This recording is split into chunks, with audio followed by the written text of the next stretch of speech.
Hello YouTube, welcome back to another watch review. I will not be doing an unboxing today because this watch actually did not come with a box. But if this does look familiar as far as the dial, this is a Homage from the Bliger brand.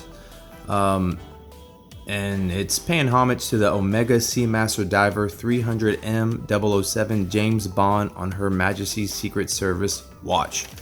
So it is definitely a mouthful. Now this watch is not really popular when it comes to the Omega James Bond series. The most popular one being the Spectra from the movie Spectra. That's a Seamaster 300 coaxial. I may have one or two words missing from that. And then the No Time to Die Seamaster. Those are the two most popular Omega Seamaster James Bond collaborations. But this was a release from Omega. And as you can tell on the main dial, it's the photo that is, I guess, notorious for James Bond. On at least the older films, he would, in the intro, you would see James Bond, the agent. He's essentially being shot at because this right here, which you see, this design is inside a gun. Now, a little bit of history for this particular watch, or the story behind why they did this. So it was for the 50th anniversary of the 6th movie of 007. And in the movie, they had a 32 ACP, I believe, was the caliber of the gun that James Bond used. But I read an article, and the gun barrel that I guess this is supposed to be paying homage to is a 9mm, which is kind of interesting. And Omega started their partnership with James Bond in 1995 with the GoldenEye. So they've been around for about 25 years, their partnership. So let's quickly go into basic information about this watch.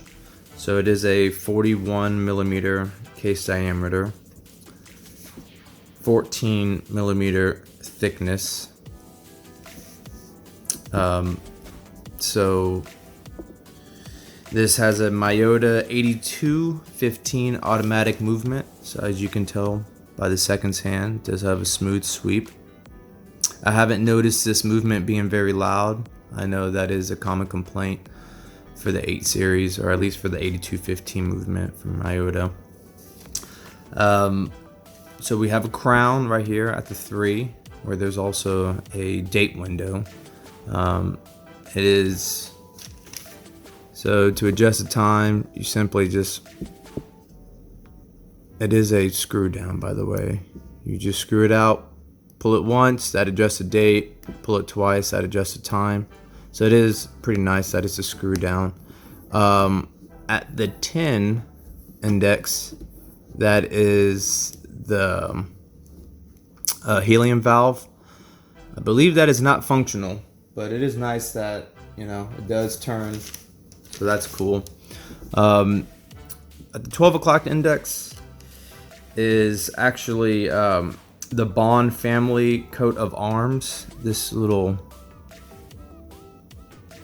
arrow with the 3 dots, so that's kind of cool. And then 3 o'clock, and you see, like I said earlier, it's a date window. Everything else is pretty normal. Now on the actual watch from Omega at the 10 index, if you do put light under it, it does glow 50, which is 50th anniversary. I thought that was kind of cool. This does not have that. That'd be really cool. So what came with the watch was literally just a little box, and I'll leave the link down for the seller. This is actually the bracelet that came with the watch. I've got too many stainless steel bracelets, and that is 316 stainless steel for any of y'all. So I ended up buying an aftermarket carbon fiber bracelet, and I bought this off of eBay. And I can give you all the links if you're interested in this exact setup. The reason why I got the carbon fiber, I figure it's different. First off, I don't see many people buy this watch anyway. But I thought the black carbon fiber with the white, because this has black and white throughout the dial and bezel, I thought it would match very nicely. And carbon fiber kind of matches the theme of James Bond. Kind of, you know, fast, lightweight. You know, it's all about efficiency and style.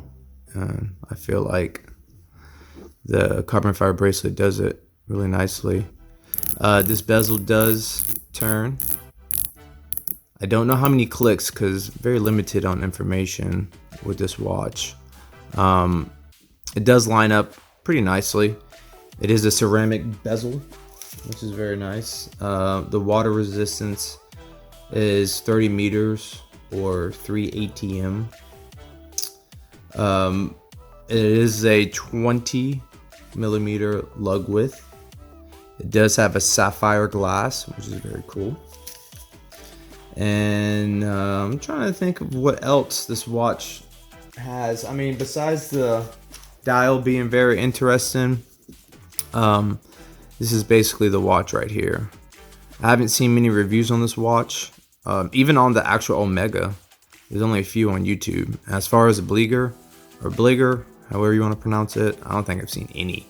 So this is possibly a first. Let me quickly pause this and I'll show you the back of the watch. So here's the back of the watch. It's not a display case back. I usually like display case backs, but it is what it is. Screw down case back, solid. Pretty cool, nothing too crazy. I'm quickly show you the Loom Test and then on wrist shots. And here's the Loom. So not too bad. So on the bezel, you've only got one little piece that illuminates. The rest basic on most watches that have Loom. But yeah, I'd say decent. My best that I've had so far was from Parnas, and it was a Panerai Homage. I forgot exactly the model, but that thing, I swear, you can light up a little box with that thing. It's crazy. All right, next is gonna be on wrist, and then that is it for the review. And here you go, guys. This is on my 6-inch wrist. Don't have a large wrist, but like I said, this does come with a stainless steel bracelet as the main bracelet. This carbon fiber is aftermarket. So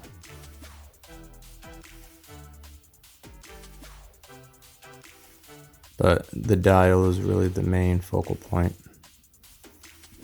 And I'll show you some footage of it from like a third-person perspective, and then another first-person perspective, but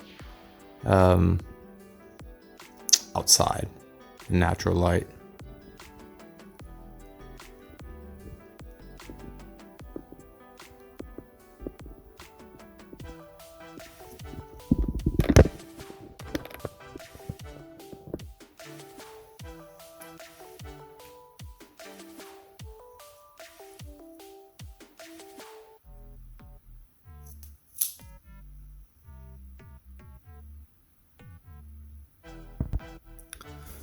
And there you go, guys. So hope you enjoyed this review. On to the next one. I'm still trying to get used to all of this, so hopefully the videos are getting a little better day by day, I guess. But anyway, please like, comment, and subscribe down below. And if you have any questions, just feel free to shoot me a message or leave a comment. All right, guys.